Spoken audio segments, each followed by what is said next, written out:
तो हेलो बच्चों, मेरा नाम है आदर्श झा और आज हम पढ़ने वाले हैं अपना डीसी सर्किट का तीसरा टॉपिक, जिसका नाम है किरचॉफ्स वोल्टेज लॉ केवीएल। ठीक है, ये अपना पार्ट 2 सेकंड वीडियो है डीसी सर्किट के ऊपर। इससे पहले भी डीसी सर्किट के ऊपर एक वीडियो आ चुका है जिसमें हमने डीसी सर्किट का बेसिक और सोर्स ट्रांसफॉर्मेशन को देखा था। ठीक है, और ये अपना तीसरा टॉपिक है किरचॉफ्स वोल्टेज लॉ। ठीक है, अच्छा, किरचॉफ्स वोल्टेज लॉ पढ़ने से पहले हमको 4 चीज़ें पता रहनी चाहिए। सबसे पहली चीज़ क्या है अपना, सबसे पहला चीज़ है अपना नोड, कि अपना नोड होता क्या है। ठीक है, दूसरा चीज़ अपना क्या है, तो दूसरा चीज़ है अपना ब्रांच, कि अपना ब्रांच क्या होता है। ठीक है, अच्छा, तो तीसरा चीज़ क्या है, तीसरा चीज़ है अपना लूप, कि आखिरकार लूप क्या होता है। ठीक है, अच्छा, और चौथा चीज़ है अपना मेस, चौथा चीज़ अपना क्या है, मेस। ठीक है, ये 4 चीज़ अपने को पता रहेंगे तो इस 4 चीज़ के हिसाब से अपने को केवीएल अप्लाई करना है। ठीक है, ये समझ गए। अच्छा, सबसे पहले नोडल देखते हैं क्या होता है। नोडल वो पॉइंट रहता है जहाँ पर 2 से ज़्यादा, कितना, जहाँ पर 2 से ज़्यादा सर्किट एलिमेंट्स आकर मिलते हैं। ठीक है, नोड क्या है, वो पॉइंट है जहाँ पर 2 से ज़्यादा सर्किट एलिमेंट्स आकर मिलते हैं। ठीक है, अच्छा, ब्रांच क्या है, 2 नोड को कनेक्ट करने वाले एक चीज़ को अपन क्या बोलते हैं, ब्रांच बोलते हैं। ठीक है, 2 नोड को कनेक्ट करने वाले को अपन क्या कहते हैं, ब्रांच कहते हैं।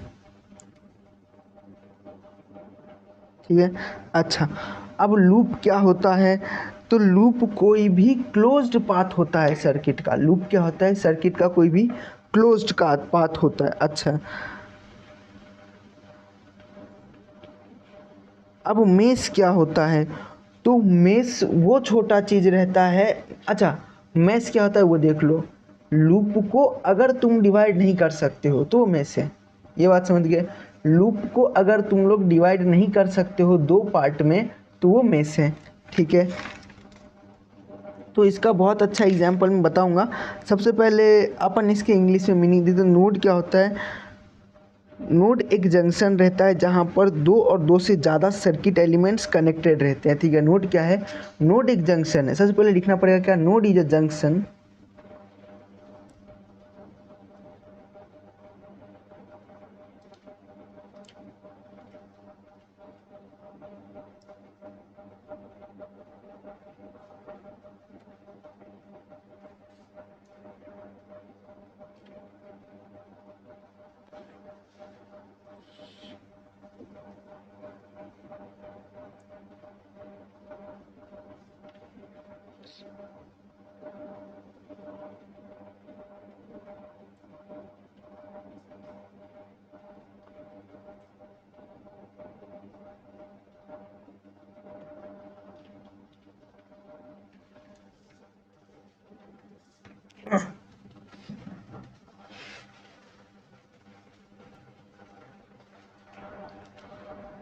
ठीक है, तो मैंने यहाँ पर एक एग्जाम्पल ले लिया है ये चीज़ का, क्या, कि मैं सपोज करता हूँ ये मेरा रेजिस्टेंस R1 है, ये मेरा रेजिस्टेंस R2 है, ये मेरा रेजिस्टेंस R3 है, ये मेरा रेजिस्टेंस R4 है और ये मेरा रेजिस्टेंस R5 है। ठीक है, और यहाँ पर मेरा वोल्टेज सोर्स V1 और ये V2 है। ठीक है, ये मैंने क्या कर लिया, एज्यूम कर लिया। अब देखिए, सबसे इंटरेस्टिंग बात यहाँ पे आ जाती है। अब जो इसके जंक्शन है, हर एक जंक्शन को मैं नाम दे देता हूँ। इसका नाम मैंने ए दे दिया, इसका नाम मैंने बी दे दिया, इसका नाम सी दे दिया, इसका नाम डी दे दिया, इसका नाम ई दे दिया और इसका नाम एफ दे दिया। मैंने इसके हर एक जंक्शन को एक नाम दिया। क्यों, क्योंकि यहाँ पर आपको समझने के लिए ईजी गिरेगा। अब सबसे पहला देखते हैं कि नोड क्या है अपना। मैंने नोड का डेफिनेशन बताया था, जहाँ पर 2 और 2 से ज़्यादा, 2 और 2 से ज़्यादा जंक्शन आकर मिलते हैं उसको अपन क्या बोलते हैं, नोड। क्या यहाँ पर 2 जंक्शन आकर मिले, नहीं, ये एक ही है, यहाँ पर आकर मिले हैं। ये रेजिस्टेंस और ये रेजिस्टेंस सीरीज कनेक्शन में है, ये रेजिस्टेंस इसके साथ सीरीज में है। ये बात याद रखिएगा, R2 R3 सीरीज है, R1 R4 सीरीज है। ये बात मत भूलिएगा, बहुत बच्चे ये बात भूल जाते हैं, आप ये बात मत भूलिएगा। ये एक ही जंक्शन है, ये जो इतना देख रहे हो A BAFE, ये इतना एक ही जंक्शन है, इसको अलग जंक्शन मत मानिएगा। अच्छा, क्या BCDE एक जंक्शन है? बिल्कुल, ये एक ही जंक्शन है। इसके लिए ये और ये नोड नहीं हो सकता, तो बचा क्या? ये नोड हो सकता है। क्या यहाँ पर दो से ज़्यादा एलिमेंट्स आ रहे हैं? बिल्कुल आ रहे हैं। एक ये वाला आ रहा है, एक ये वाला आ रहा है, एक ये वाला आ रहा है, इसीलिए मैंने इसको नोड माना हूँ। अच्छा, इस नोड के ऊपर और अच्छे से हम बात करेंगे, जो अपना छठा सातवां टॉपिक रहेगा नोडल एनालिसिस, उसमें सबसे पहले आप इतना याद रखिए कि नोड क्या रहता है? जहाँ पर दो और दो से ज़्यादा, जहाँ पर दो और दो से ज़्यादा सर्किट एलिमेंट्स आकर मिलते हैं, वो आपका क्या रहता है? नोड रहता है। ये समझिए। अच्छा, अब ब्रांच क्या है? ये जो इतना है AB, ये एक ब्रांच है। ये क्या है? ये एक ब्रांच है। AB क्या है? आपका एक ब्रांच है। BE क्या है? एक ब्रांच है। BC क्या है? एक ब्रांच है। CD क्या है? एक ब्रांच है। ये सिर्फ मैंने एग्जाम्पल के लिए लिया है, और यही मैं बार बार भेजता हूँ कि यही नोट्स आपको पिछली बार जो मिला रहेगा, जो मैंने सिखाया वो नोट्स आपको मिल जाता है, और ये बार में भी यही नोट्स मिलेगा। इसलिए इसको अलग कंसेप्ट में मत समझिएगा, इसलिए वीडियो देख लीजिए, और जो बता रहा हूँ वहाँ पे पेन लेकर बैठिए और नोटबुक में नोट करते जाइए। ये नोड है। AB एक ब्रांच है, BC एक ब्रांच है, CD एक ब्रांच है, DE एक ब्रांच है। क्या DF एक ब्रांच है? बिल्कुल, DF एक ब्रांच है। ठीक है, तो DF एक ब्रांच है, AF एक ब्रांच है, AC एक ब्रांच है। ये सब अलग अलग ब्रांच है। अब लूप क्या है वो देखिए, क्लोज्ड पाथ। अच्छा, क्या यहाँ पर ABEFA, A से लेकर चलिए B से, E से, F से A तक, क्या ये क्लोज पाथ है? बिल्कुल है। ये एक लूप हो गया। ठीक है, क्या ACDFA, ABCDEFA, क्या ये एक क्लोज्ड पाथ है? बिल्कुल। देखिए आप, मैं जैसे जैसे पेन चला रहा हूँ वैसे देखिए, क्या ये एक क्लोज्ड पाथ है? बिल्कुल, ये तो एक क्लोज्ड पाथ है। तो ये भी एक लूप है, ये बात याद रखिए। लूप एक क्लोज्ड पाथ है, मेश और लूप में कंफ्यूजन मत करिए। अच्छा, मेश क्या है?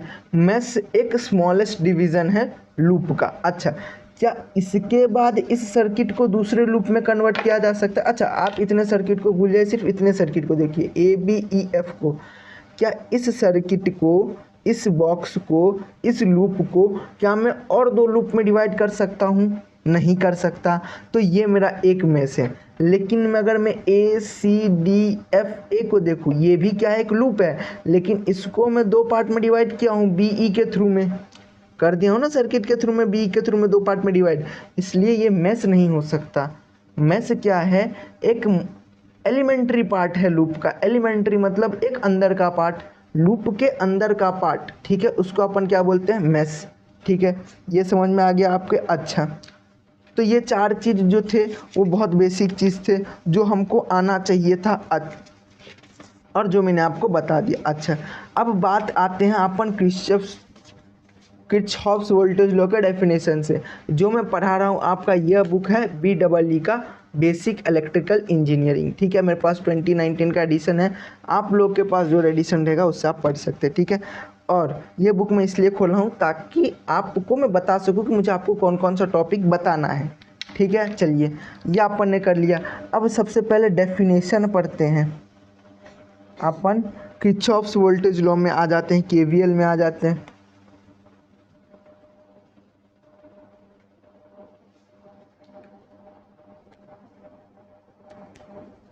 अच्छा, इसके ऊपर KVL भी है, इसमें इन लोगों ने KVL KCL एक साथ दिया है, तो हम KVL को अलग पढ़ेंगे, KCL को अलग पढ़ेंगे। तो मैं अब यहाँ पर KVL बता रहा हूँ।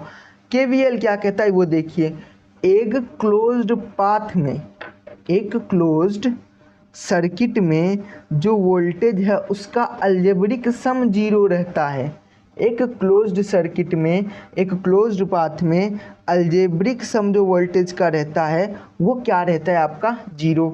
ये बात याद रहेगा। अच्छा,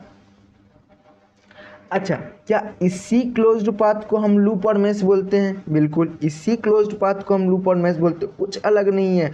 जो बता रहा हूँ उतना भी अगर आपने याद कर लिया, या फिर जो यहाँ पर लिखा है सिर्फ उतना ही आपने याद कर लिया, और एक्सटर्नल ने आपसे पूछा तो आप उसको उत्तर देने के लिए तैयार रहेंगे। ठीक है, तो जितना बता रहा हूँ उतना, या तो आप इसका प्रिंट निकलवा लीजिए या फिर स्क्रीनशॉट लेके लिख लीजिए।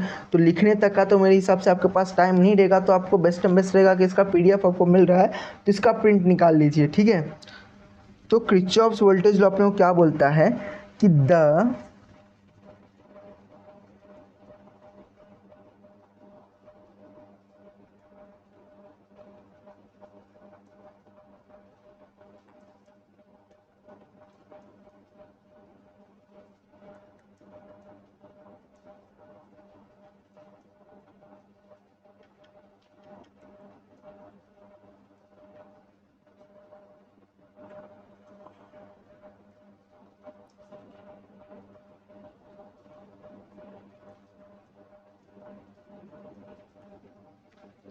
अच्छा, केवीएल अपने को क्या बोलता है, the algebraic sum of all the voltage in any closed circuit और मेश और लूप इज ज़ीरो। ये आपका डेफिनेशन हो गया। अच्छा, अब दूसरा चीज़ क्या बोलता है, देखिए, अगर समझ लीजिए यही सर्किट पकड़िए, यही आपका सर्किट है, पकड़ लीजिए।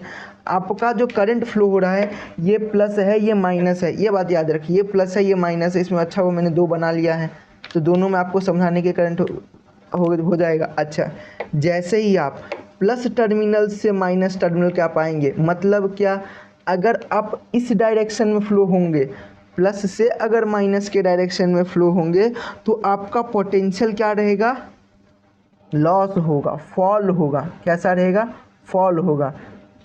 यार, अगर आप इस डायरेक्शन में ट्रैवल कर रहे हैं तो आपका पोटेंशियल क्या होगा, फॉल होगा। आपका पोटेंशियल क्या होगा, फॉल होगा।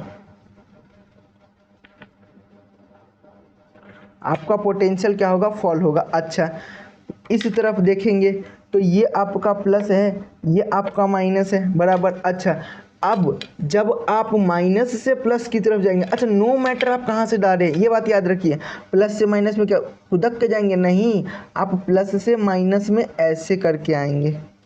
मतलब आपका वोल्टेज फ्लो हो रहा है ये डायरेक्शन में, आपका वोल्टेज फ्लो हो रहा है ये डायरेक्शन में, लेकिन आप आएंगे ये डायरेक्शन से। अच्छा, जैसे जैसे आप आते जाएंगे वैसे वैसे आपको पोटेंशियल कैसा दिखेगा, फॉल दिखेगा। ये बात समझ गए। अच्छा, अब देखिए दूसरी बात कि जैसे जैसे आप माइनस से प्लस की तरफ जाएंगे आपका पोटेंशियल कैसा होगा, राइज होगा। इसको मैं राइज लिख देता हूँ, आप बाकी का समझ लीजिएगा। इसमें क्या होगा, राइज होगा। अच्छा, अब करंट सर्किट में देखते हैं, अगर ये प्लस है तो ये भी क्या रहेगा, प्लस ही रहेगा। ये प्लस है तो ये भी प्लस रहेगा और ये माइनस रहेगा। अच्छा, अगर ये माइनस है तो ये माइनस रहेगा, ये प्लस रहेगा। ये बात आप समझ लीजिए, ये माइनस तो ये माइनस, उसके बाजू वाला प्लस, और ये प्लस तो ये प्लस, ये माइनस। अच्छा, चलिए, क्योंकि आपका करंट फ्लो यहाँ से होगा, ये प्लस इधर से एंट्री लेगा, प्लस यहाँ से निकलेगा माइनस, वापस इस लूप में आएगा, यहाँ से आएगा प्लस, यहाँ से निकलेगा माइनस, वापस इसमें आएगा प्लस माइनस, और माइनस टर्मिनल तक जाएगा। इस हिसाब से लिया जाता है, ठीक है।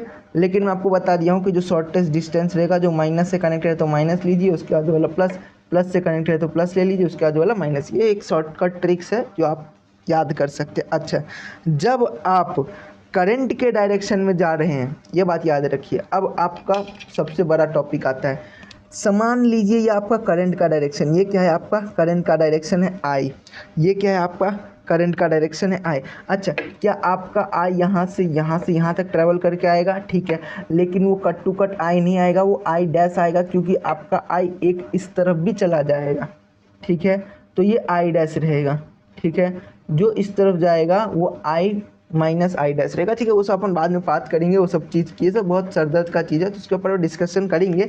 सबसे पहले ये समझ लीजिए। अब देखिए, अब कंसेप्ट देखिए कि अगर आप करंट के डायरेक्शन में रेजिस्टेंस में ट्रैवल कर रहे हैं, अगर आप करंट के डायरेक्शन में ट्रैवल कर रहे हैं तो आपका पोटेंशियल फॉल होगा। क्या होगा, फॉल होगा, फॉल इन पोटेंशियल।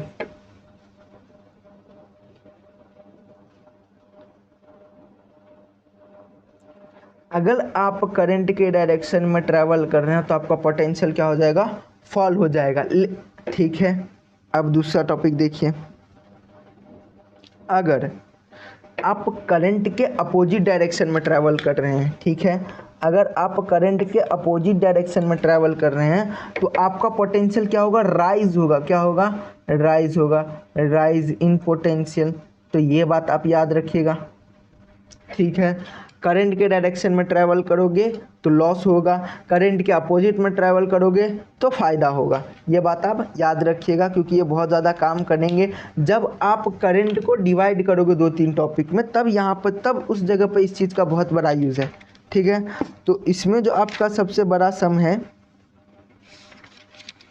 तो वो मैं आपको बता देता हूँ, बाकी आप कर लीजिएगा। अगर कहीं भी कोई भी डाउट हो, अटक गए हो, तो आप मुझे पता है इंस्टाग्राम पे मैसेज कर दीजिएगा, मैं आपको बता दूंगा कि कैसे क्या सॉल्व करना है, ठीक है। अगर आपको एक समय नहीं जम रहा है तो आप मुझे यूट्यूब के कमेंट के सेक्शन में जाकर कहिए कि सर 2-3 सम और कराइए, तो वो 2-3 सम और आपको करा दिया जाएगा, इसमें कोई समस्या नहीं है, ठीक है। क्वेश्चन में देखिए क्या दिया है आपको, हमको कहा गया है कि इस सर्किट के थ्रू में क्या निकालना है, करंट निकालना है, ठीक है। करंट ही निकालना है ना, हाँ करंट निकालना है, वो भी हर एक ब्रांच में, मतलब ये ब्रांच में कितना करंट है, ये ब्रांच में कितना करंट है, ये ब्रांच में कितना करंट है, ये ब्रांच में कितना करंट है, ये और ये 6 के 6 ब्रांच का अपने को करंट निकालना है। सबसे पहले ब्रांच को मैं नाम दे देता हूँ, तो नाम दे देता हूँ मैं A B C D E F। अच्छा, तो मुझे यहाँ पर मिलेगा 4 आंसर, फटाफट वो 4 आंसर, ठीक है। तो सबसे पहले मुझे मिलेगा I इन AB, ठीक है, फिर I इन BC, ठीक है, फिर I इन CD, ठीक है, फिर I इन DE, फिर I in EA, I in EF, और फिर उसके बाद I इन FA, ठीक है। तो हमको यहाँ पर ये 6 करंट निकालना है, और ये 6 करंट जो भी आएगा वो अपने को लिखना है। देखिए हमको यहाँ पे करना क्या है वो देखिए। सबसे पहले ब्लू पेन, ठीक है, हम मान लेते हैं कि A और B में जो करंट फ्लो हो रहा है वो अपना I है, ठीक है। I तो अपना ये है ना, I डैश मान लेते हैं, ठीक है। A से B में जो करंट फ्लो हो रहा है वो क्या है, अपना I डैश। अच्छा, ये I डैश जब यहाँ पर जाएगा तो I डैश 2 पार्ट में डिवाइड होगा, पहला तो I डैश यहाँ पर जाएगा, दूसरा I डैश यहाँ पर जाएगा। अच्छा, I डैश में से 60 एम्पियर यहाँ पर जाएगा, नीचे क्या बचेगा, I डैश माइनस 60, तो मैं लिख दूँ क्या, नीचे अपने पास बच रहा है I डैश माइनस 60 एम्पियर, ठीक है। अच्छा, यही I डैश माइनस 60 एम्पियर यहाँ पर आया, ठीक है, BC के अंदर फ्लो हुआ। जैसे ही BC के अंदर ये फ्लो हुआ, इसके अंदर और ऐड हो रहा है क्या, 60 एम्पियर, इसके अंदर और क्या ऐड हो गया, 60 एम्पियर। अच्छा, माइनस 60 प्लस 60 0, तो यही I डैश अब यहाँ पर फ्लो होगा। समझ रहे हो, नहीं समझ रहे हो तो एक बार और रिपीट करूँगा। सबसे पहले इतना देख लो कि A से लेकर B तक में जो मैंने करंट फ्लो किया वो मेरा, सपोज कर लो कि I डैश है। ये I डैश जब B तक फ्लो हुआ, समझो I डैश यहाँ आया, यहाँ B तक रुक गया, B पर आकर रुक गया।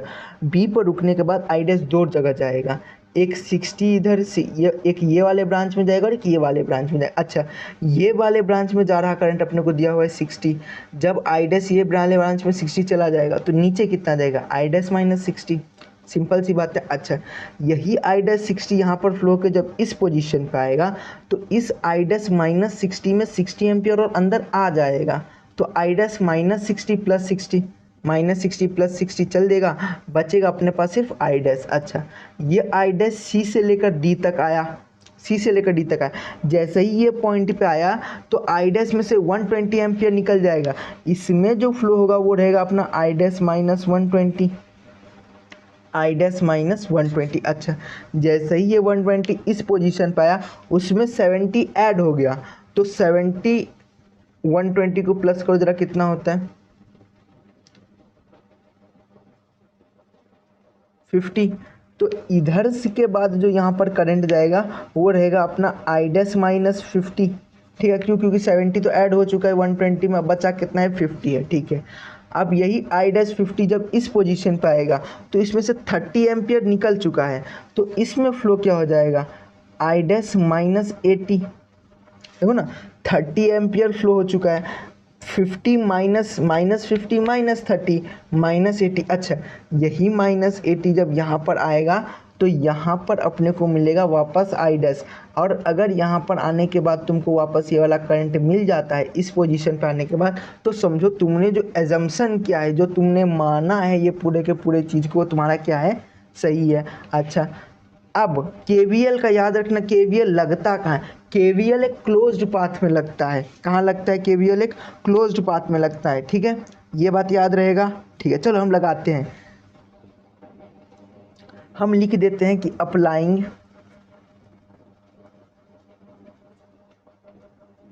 केवीएल इन ए से लेकर बी। अपन गए कहाँ से? A B C D E F A. ऐसे गए हो तो ऐसे ही लिखना, अगर इस तरफ से गए हो तो इस तरफ से ही लिखना। जिस पाथ को तुम्हारा करंट फ्लो कर रहा है वो पाथ को तुमको फ्लो करना है। तो मैं लिखता हूँ, मैं इस डायरेक्शन में गया हूँ इसलिए मैं यही डायरेक्शन ले लेता हूँ।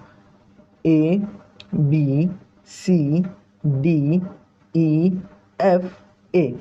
मैं अप्लाई कर रहा हूँ केवीएल ए से लेकर बी से लेकर सी से लेकर डी, मतलब इस लूप में लगा रहा हूँ। ठीक है, ये समझ लेना तुम लोग। ठीक है, अच्छा, सबसे पहले मुझे ए बी का करंट मालूम कितना है, आई डैश लिख दूँ यहाँ पर, आई डैश। अच्छा, बी सी का करंट मालूम है कितना, आई डैश -60 लिख देता हूँ यहाँ पर, आई डैश -60 इक्वल टू। अच्छा, क्या सी डी का करंट मुझे मालूम है, वापस क्या, आई डैश। ठीक है, अच्छा, क्या डी ई का करंट मुझे मालूम है, बिल्कुल, आई डैश -120। अच्छा, क्या ई ए का करंट मुझे मालूम, ई एफ, ये क्या है अपना, एफ है। यहाँ पर मैं 2 बार कन्फ्यूजन हुआ। ठीक है, ई एफ का करंट अपने को मालूम है कि बिल्कुल आई डैश -50। अच्छा, क्या वापस एफ से लेकर ए तक का करंट अपने मालूम है, हाँ मालूम है, क्या, आई डैश -80। ये समझ गया। ठीक है, चलो अब लगाते हैं केवीएल अपने ये लूप में। सबसे पहले क्या लगेगा, देखो, क्या तुम करंट के ये डायरेक्शन में जा रहे हो, बिल्कुल जा रहे हो। अच्छा, अगर तुम इस डायरेक्शन में जा रहे हो तो सबसे पहले इसको माइनस में लो। क्यों?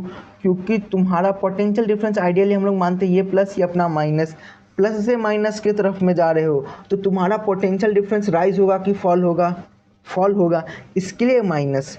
तो माइनस में 0.02 ये ओम है, इसको 2 मत लेना, ठीक है, वरना तुम अलग लेवल पे। अच्छा, आई डैश माइनस 0.01 इंटू में तुम्हारा करंट क्या है, आई डैश -60, आई डैश -60। ठीक है, और केवीएल तुम्हारे लिए कोई नया चीज़ नहीं है, तुमने 12वीं में भी ये किया है, जहाँ तक मुझे लग रहा है तुम्हारे 12वीं में केवीएल था। 0.03 इंटू में सिर्फ क्या बचेगा, आई डैश लिख देता हूँ यहाँ पर।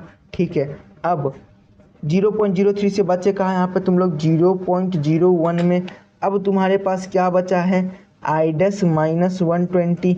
ठीक है, अब वापस यहाँ पर आए, वापस कहाँ पर आए, यहाँ पर आए, तो यहाँ पर का रेजिस्टेंस मैंने लिखा नहीं है, यह 0.01 ओम। ठीक है, तो लिख देता हूँ माइनस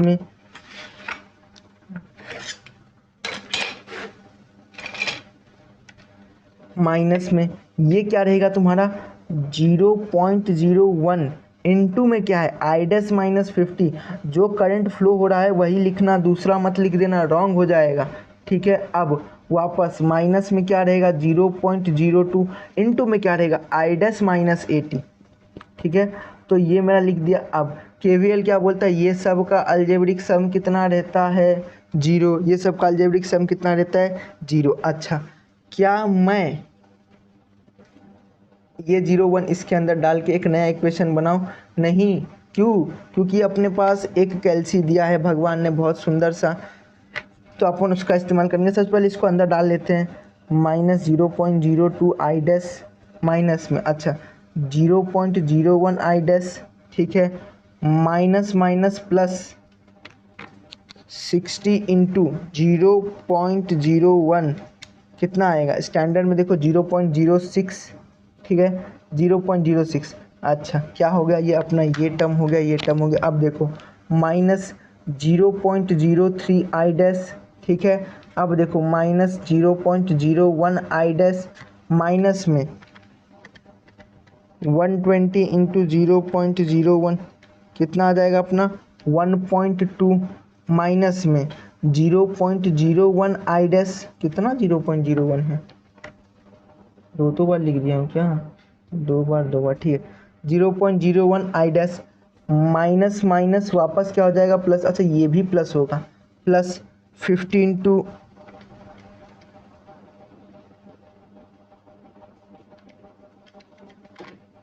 0.01 अपना क्या रहेगा 0.5 रहेगा। अच्छा माइनस में वापस क्या रहेगा 0.02 आई डैश और माइनस माइनस वापस प्लस बन जाएगा।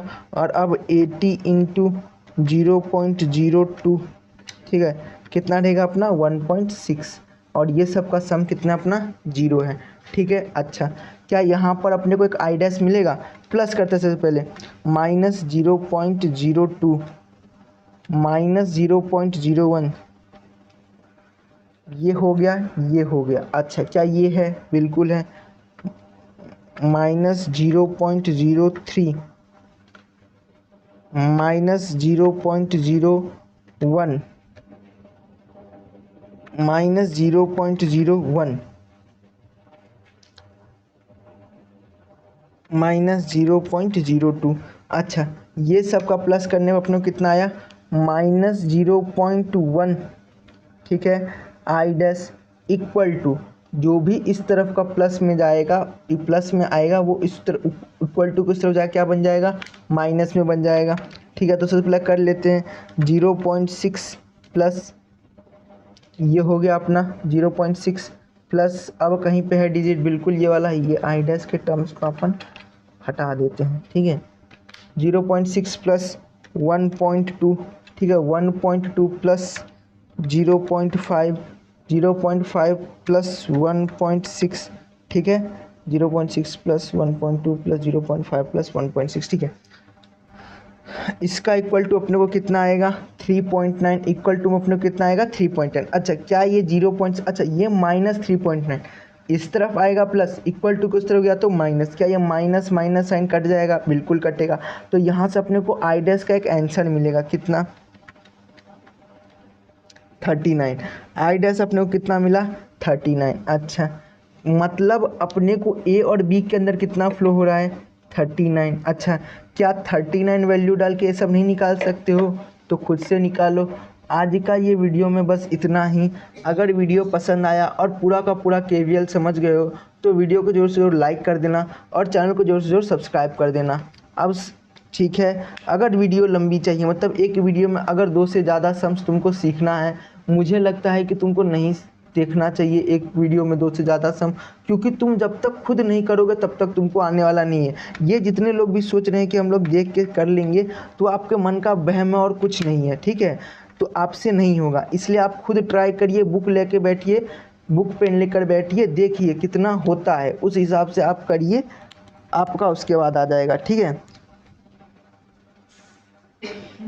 तब तक के लिए बाय बाय। और आपको इसका नोट्स भी मिल जाएगा तो नोट्स वहाँ से प्रिंट करवा लीजिएगा, लिखिएगा मत, लिखने का समय नहीं है आपको, वैसे भी असाइनमेंट बहुत मिला रहेगा लिखने के लिए। ठीक है तो तब तक के लिए बाय बाय। वीडियो को लाइक कर दीजिए, चैनल को सब्सक्राइब कर दीजिए और हाँ उस बेल के आइकन को जोर से जोर प्रेस कर दीजिए। Thank you very much.